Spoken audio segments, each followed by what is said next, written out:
पुष्पगुच्छ से स्वागत करते हुए हमारे प्रधान संपादक श्री सुभाष मिश्र जी। और चलिए अब हम मंच आपको सौंपते हैं।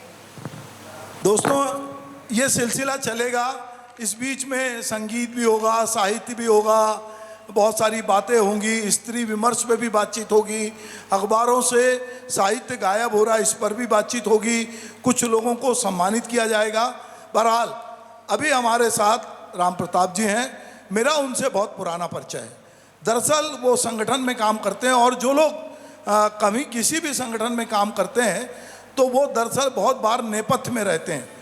मैंने उनको बहुत बार संगठन में कई तरह से कई जिम्मेदारी, और जब उनसे पूछो कि सर अभी आपको ये कर्मकार मंडल का अध्यक्ष बनाया गया है, तो वो कहते हैं कि जो जिम्मेदारी मिलती है मैं उसको निभाता हूँ।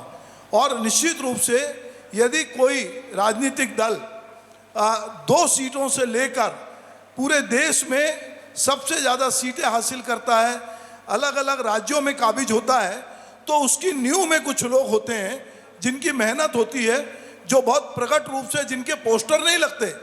ये जो समय है ये स्टैंडी का जंगल का समय है। हर लैंप पोस्ट पे एक स्टैंडी उग आती है और एक नया जंगल उगता है तस्वीरों का। पर बहुत सारे लोग होते हैं जो मील के पत्थर होते हैं, जो नींव के पत्थर होते हैं और जो अपना काम करते हैं। उन्हीं में से एक हमारे बीच राम प्रताप जी हैं। मैं उनका जनधारा परिवार की ओर से स्वागत करता हूं और मैं जानना चाहता हूं कि सरकार, छत्तीसगढ़ की सरकार जो है विष्णुदेव साय की सरकार, वो सुशासन की सरकार के रूप में अपनी एक पहचान बनाना चाहती है।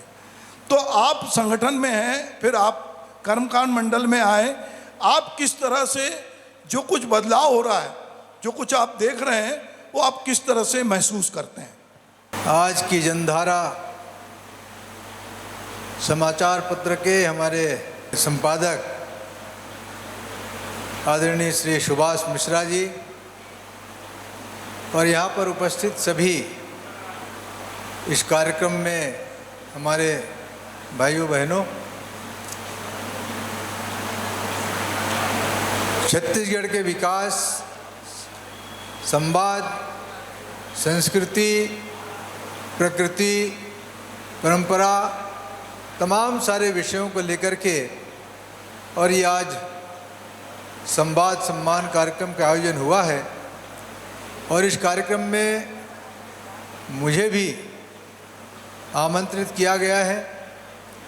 मैं आज की जनधारा परिवार को धन्यवाद देता हूं कि आज जो अवसर इन्होंने दिया है और उस कार्यक्रम में इनके आमंत्रण मैं भी हुआ यहाँ पर। और उन्होंने प्रारंभ में ही कहा है, आज छत्तीसगढ़ में श्री विष्णुदेव साय जी का सरकार चल रहा है, सुशासन विकास की दिशा में आगे बढ़ रहा है। डबल इंजन की सरकार है। केंद्र में हमारे यशस्वी प्रधानमंत्री नरेंद्र भाई मोदी जी हैं और स्वाभाविक रूप से जब डबल इंजन की सरकार बनती है, एक विचारधारा, एक उद्देश्य पर चलने वाली सरकार जब बनती है तो विकास की गति बहुत तेज हो जाती है। और इसी प्रकार से हमारे श्री विष्णुदेव साय जी की जो सरकार है, छत्तीसगढ़ में उस विकास में गति तेज भी है और उसमें पारदर्शिता भी है, सुशासन भी है, जनहितकारी भी है और सभी प्रकार के भाव और विचार को लेकर के छत्तीसगढ़ के विकास की दिशा में आगे बढ़ रही है। मुझे ऐसे लगता है कि बहुत सी ऐसी योजनाएं हैं जो जनहित की है और विशेषकर मुझे आपने उल्लेख किया कर्मकार कल्याण मंडल, भवन एवं कर्मकार कल्याण मंडल के अध्यक्ष के नाते उन्होंने एक जवाबदारी दिया है। मैं तो संगठन का ही कार्यकर्ता था वर्षों तक और संगठन की जो जवाबदारी थी उसी में दिशा देना, मार्गदर्शन देना, जो योजना बनती है उसे क्रियान्वयन करना, कराना, कार्यकर्ताओं को जोड़ना, उनको आगे बढ़ाना, उनके निर्माण में अपनी भूमिका रहती थी, लेकिन स्वाभाविक रूप से आपने कहा कि कर्मकार कल्याण मंडल की एक जवाबदारी मिली है और छत्तीसगढ़ तो आगे बढ़ रहा है। मिशन 2047 भारत के विकास में और छत्तीसगढ़ भी अपनी भूमिका निभाते हुए उस दिशा पर आगे काम कर रही है। आज बस्तर नक्सल मुक्त हुआ है। हमारे यशस्वी प्रधानमंत्री, हमारे केंद्रीय गृह मंत्री अमित शाह जी, हमारे यशस्वी मुख्यमंत्री, हमारे प्रदेश के गृह मंत्री विजय शर्मा जी और सबके प्रयास और प्रयत्नों से आज सबसे कठिन जो समस्या था, बस्तर में नक्सलाइट समस्या, विकास अवरुद्ध था, वहाँ के जो जनजाति निवास करने वाले जो लोग थे वो परेशान थे, विकास अवरुद्ध था। आज वो नक्सल मुक्त होने के बाद वो आगे बढ़ रहा है, खुशहाली आ गई है। ये बहुत बड़ी और डबल इंजन की सरकार की उपलब्धि भी है और हमारे यशस्वी मुख्यमंत्री जी की जो कार्य योजना है उसकी बड़ी सफलता। एक तो बस्तर आज इस सुशासन और जनहितकारी योजना का एक बड़ा भारी प्रमाण है। आज बस्तर की पहचान बदल रही है, वहाँ के जनजाति और खुशियाँ मना रहे हैं और वहाँ भी विद्यालय प्रारंभ हो गए हैं, विद्यालय चल रही है, बिजली, पानी, सड़क तमाम निर्माण कार्य प्रारंभ हो गए हैं।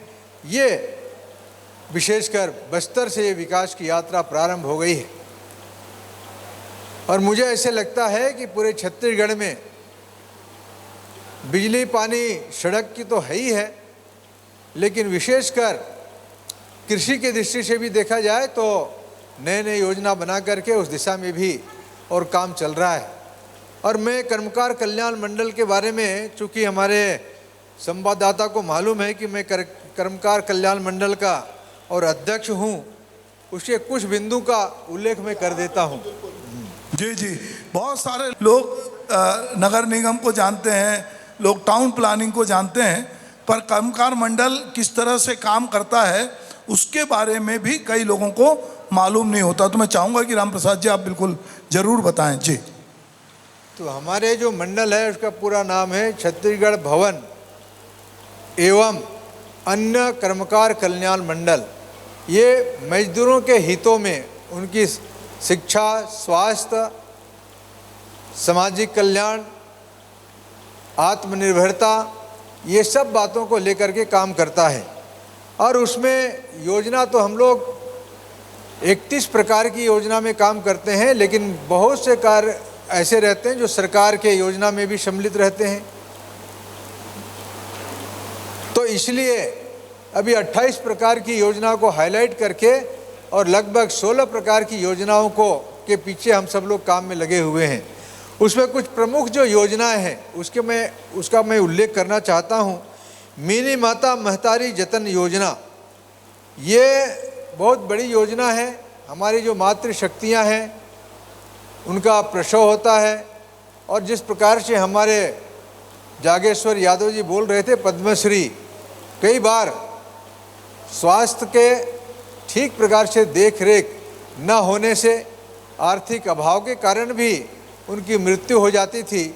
तो ये जो हमारे मिनी माता महतारी जतन योजना के अंतर्गत उनको हम लोग आर्थिक सहयोग करते हैं, उनकी मदद करते हैं। और इस प्रकार से, और अब तो पहले तो प्रत्यक्ष ही उनको सामग्री और बहुत से सारे चीज़ें वितरण होती थी, लेकिन अब डीबीटी के माध्यम से उनके हमारे यशस्वी प्रधानमंत्री मोदी जी ने जो ऑनलाइन सिस्टम डेवलप किया है, जनधन खाता उन्होंने जो प्रारंभ में खुलवाया है। जब खाता खुल रही थी तो लोगों को लगता था कि ये गरीबों का जो है जनधन खाता खुल रहा है, इसका क्या उपयोग होगा, लेकिन हम लोग अब जानते हैं कि उनको पेमेंट से लेकर के तमाम सारी चीज़ें ऑनलाइन मिलती है। ये जो भ्रष्टाचार मुक्त भारत बनाने की दिशा में मोदी जी ने जो सपना देखा है और हमारे छत्तीसगढ़ के माननीय मुख्यमंत्री जी भी इसको फॉलो करते हुए उसी दिशा पर आज सभी जगह ऑनलाइन पेमेंट शुरू हो गया है। हमारे यहाँ भी कर्मकार कल्याण मंडल में अब पहले सामग्री दी जाती थी, आज उनके खाते सबके खाते हैं। केवल वो श्रमिक होना चाहिए, उनका पंजीयन होना चाहिए, उनके श्रमिकों का कार्ड बनता है वो कार्ड होना चाहिए, और उनके बच्चों की शिक्षा से लेकर के स्वास्थ्य, उनके परिवार की पूरी चिंता करते हैं, तो उनको हम सब लोग मदद करते हैं। ऐसे अभी यानी मेरे बनने के बाद और लगभग और 3,555 ऐसे जो महिलाएं हैं उनको हम लोगों ने मदद किया है। इसी प्रकार से मुख्यमंत्री साइकिल सहायता योजना, ये भी एक बहुत महत्वपूर्ण योजना है। बच्चों के विद्यालय आने जाने के लिए हमारे मातृशक्तियाँ बहुत से काम और योजना में लगे रहते हैं। उनके दृष्टि से पहले प्रत्यक्ष साइकिल हम सब लोग देते थे, लेकिन अब जो है DBDG के माध्यम से और उनको उनके खाते में देते हैं और वो स्वयं अपने चॉइस के आधार पर साइकिल खरीदते हैं। 1098 ऐसे लोगों की सहायता मेरे इधर इस पद पर आने के बाद हुआ है। मुख्यमंत्री नोनी बाबू मेधावी शिक्षा सहायता योजना, जो श्रमिकों के बच्चे मेधावी होते हैं लेकिन आर्थिक दृष्टि से आगे पढ़ाई करने में और असहजता या कठिनाई होती है, ऐसे सब लोगों को और वर्ष में हम कार्यक्रम का आयोजन करते हैं। हमारे माननीय मुख्यमंत्री जी को मुख्य अतिथि के नाते बुलाते हैं, संबंधित विभाग के मंत्री भी आते हैं, अन्य लोग भी आते हैं, उनके अभिभावक गण भी आते हैं, सम्मेलन बुलाते हैं और वहाँ इस योजना की चर्चा भी करते हैं। और इस प्रकार के बच्चों को 2-2 लाख की चेक देते हैं, एक उनके साधन आने जाने के लिए और दूसरा उनकी पढ़ाई के लिए। इस प्रकार से 2-2 लाख की चेक वितरण करते हैं।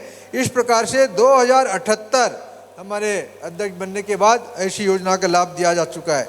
मुख्यमंत्री निर्माण श्रमिक दीर्घायु सहायता योजना, जो श्रमिक हैं 60 साल काम करते करते हो जाता है, पंजीकृत श्रमिक हैं, इसके बाद उनको जो है और एक मुश्त भी राशि दी जाती है और पेंशन के रूप में भी कुछ राशि दी जाती है।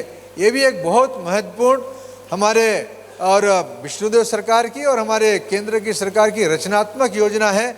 इस प्रकार से बहुत सी सारी योजना है, एक एक योजना बताना बहुत कठिन काम है, लेकिन समय की मर्यादा भी है। मुख्यमंत्री निर्माण मजदूर सुरक्षा उपकरण सहायता योजना, ये भी उपकरण मजदूर के लिए खुरपी है, गमले है, फावड़ा है, तमाम सारी चीज़ों की आवश्यकता रहती है। इन सारे चीज़ों की आवश्यकता के लिए पहले तो सीधे सामग्री दी जाती है, अब उनको राशि दी जाती है।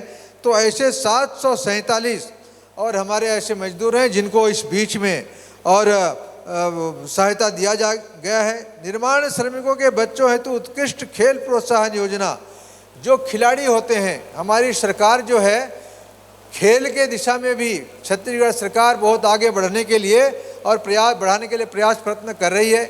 हमारे जैसे जशपुर में और तीरंदाजी अकादमी प्रारंभ किया है। सन्ना में लगभग 20 करोड़ की योजना से अकादमी स्थापित किया है।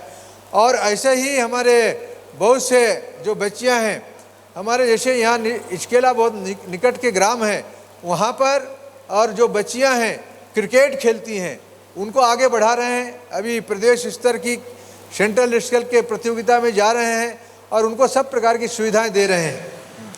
जैसा कि राम प्रसाद जी बता रहे थे, तीरंदाजी में जसपुर में सन्ना में 20 करोड़ रुपए से एक योजना चालू की गई है और निश्चित रूप से छत्तीसगढ़ की लड़कियों ने खेल के दिशा में अपना परचम लहराया है। एक और अभी पिछले दिनों एक अच्छी खबर आई थी, दिल्ली के द्वारका में एक कोचिंग इंस्टीट्यूट एक भेजने के लिए वहाँ पर एक हॉस्टल है। वहाँ से इस बार 13 लड़के यूपीएससी की प्रारंभिक परीक्षा में वो पास हुए हैं और उनको अच्छी अच्छी कोचिंग इंस्टीट्यूट में भेजा जाता है।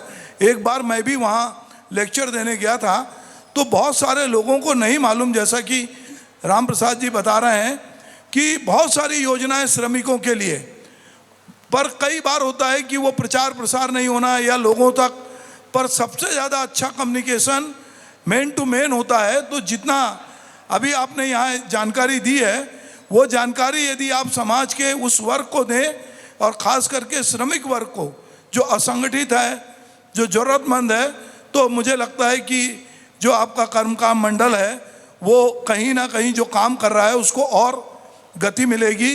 राम प्रताप जी हमारे बीच में आए, मैं उनका बहुत बहुत धन्यवाद करता हूं और मैं अपने सहयोगी से कहूँगा कि वे एक स्मृति चिन्ह भेंट करें। चलिए, धन्यवाद। पूरी चर्चा और बातचीत यहाँ पर हुई है प्रधान संपादक श्री सुभाष मिश्र जी और डॉक्टर राम प्रताप सिंह जी की।